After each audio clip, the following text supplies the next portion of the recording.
Доброго дня! Данный ролик о том, как сделать плоское объемным. А именно про светотень. Светотень – это оптический обман зрения, придающий плоскому предмету трехмерность. Чисто технически, светотень – это переход от более темного тона к светлому и наоборот. Карандашом светотень можно передать двумя способами. Чисто штриховкой или с применением растушевки. Оба способа одинаково применимы. Первый почему-то считается более крутым у художников. Но я, как и говорил, буду показывать тот, который показался мне более простым для освоения и более выразительным. А именно с растушевкой, по-простому растирание. Для лучшего понимания сути осмотрим несколько примеров на предметах с, как я называю, линейной поверхностью и однородных по цвету. Возьмем шар, куб и цилиндр. Естественно, сначала рисуем контур. Кстати, я уже говорил, что рисую недавно. Этот контур я получил обводкой круглого предмета. Ну, мне лень было заморачиваться с вырисовыванием ровного круга. С точки зрения художника это практически святотатство, но нам экзаменов не сдавать. Теперь начнем придавать трехмерность плоскому рисунку. Обратите внимание, что примерно от середины тон шара чисто белый. Лист у нас тоже белый, поэтому оставляем все как есть, там. А вот ниже середины начинается тень. То есть сначала идет слегка серый тон, потом постепенно переходит в более темный. Вот этот слегка серый тон будет первым слоем. Для облегчения пристрелки сначала отмечаем линию примерную границу тени, а потом легким движением штрихуем всю теневую область. Обращаю ваше внимание, при штриховке, да и вообще не нужно давить на карандаш, высекая линии на бумаге. Карандаш должен оставлять след от грифеля, а не выдаленный рельеф. Так, заштриховав, берем вот такой инструмент.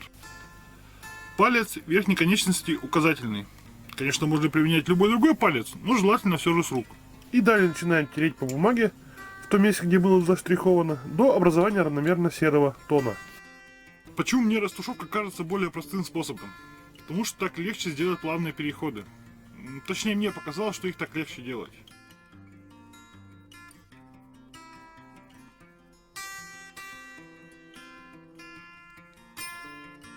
Так, далее ищем место, где тон чуть потемнее. Выбираем его в качестве образца, каким цветом должен быть второй слой. И действуем таким же способом. От того места, где заканчивается на оригинале первый тон и до контура, наносим второй слой. И дальше опять же растушевываем. Кстати, для более быстрого заполнения можете взять карандаш вот так, чтобы грифель касался бумаги боковой плоскостью.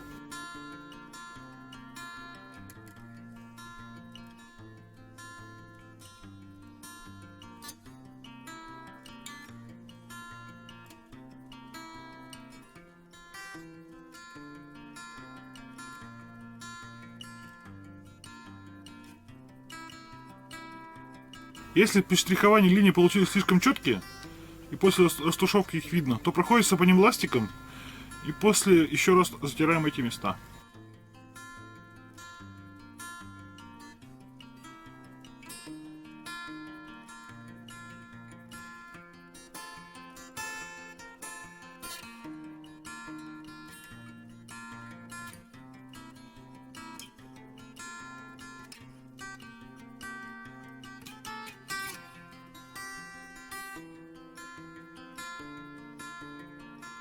Ну и наконец самая темная область. Она самая меньшая по объему, это поясок. Наносим его.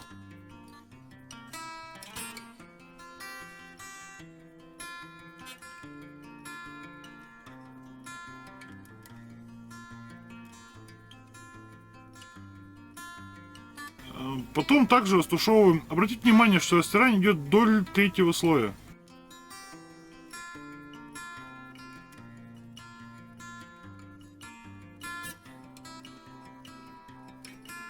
Так, чуть добавим цвета. Так.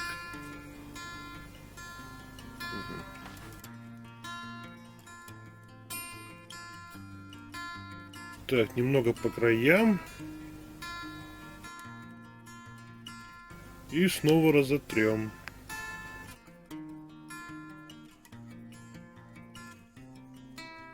Так, вот тут растираю я завес белую область.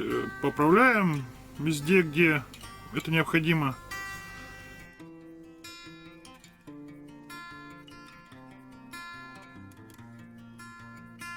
Еще раз сверяем с объектом, поправляем где надо.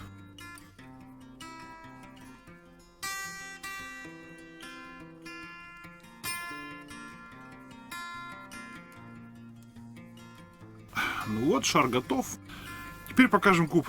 Это будет проще, много контурных линий, относительно которых легко ориентироваться. И часто ребра вообще разделяют те самые тона светотени. Граненные объекты наиболее легки для отображения светотени.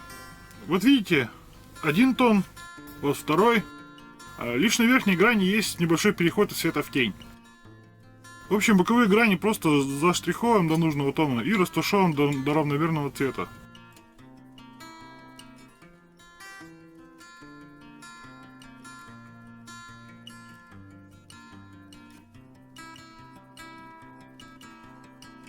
А сверху поступаем по той же схеме, как и с шаром. То есть ищем первый слой, вот он.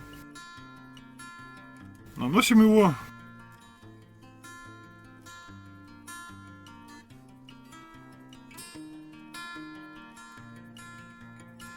Сделав это, ищем второй более темный тон. Вот он по самому краю идет. Наносим его.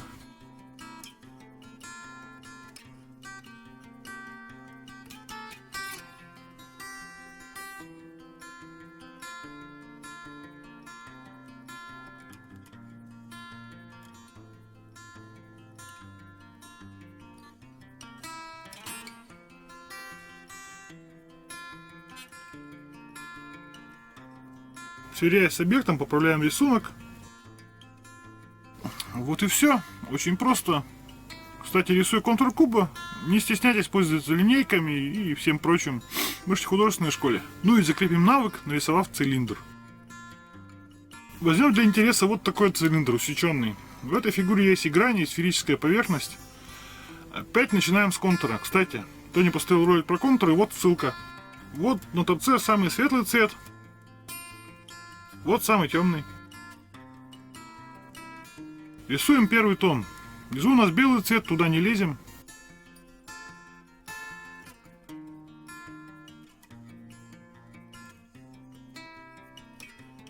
Так, по самому краешку потемнее.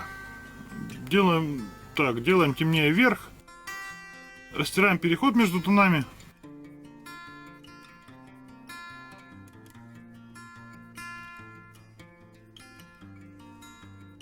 Ну и поправляем, естественно, ластиком, где требуется.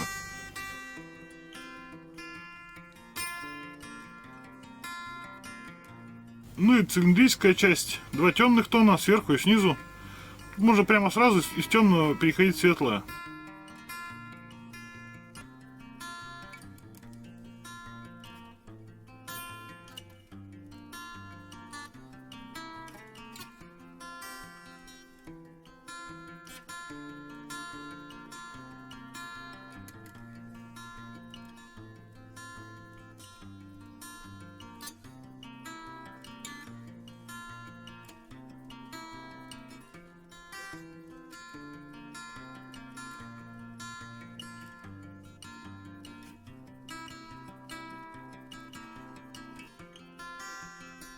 Ну вот, цилиндр готов. Вот так рисуется светотень. Я не зря взял вот эти три примера. Любой объект со сложной поверхностью на самом деле состоит вот из таких вот простых поверхностей, переходящих друг в друга. Да, и конечно лучше рисовать с натуры. Это лучше развивает глазомер и ощущение цвета, ну за неимением гербовой. Можно рисовать из фото. А то пока ищете объект для рисования, может желание пропасть. Его, конечно, можно вернуть. Но все это время. В общем, делайте как удобнее, но стремитесь к лучшему. А у меня все. Как обычно, если что-то непонятно, можно задать вопросы в комментариях под видео. До новых встреч!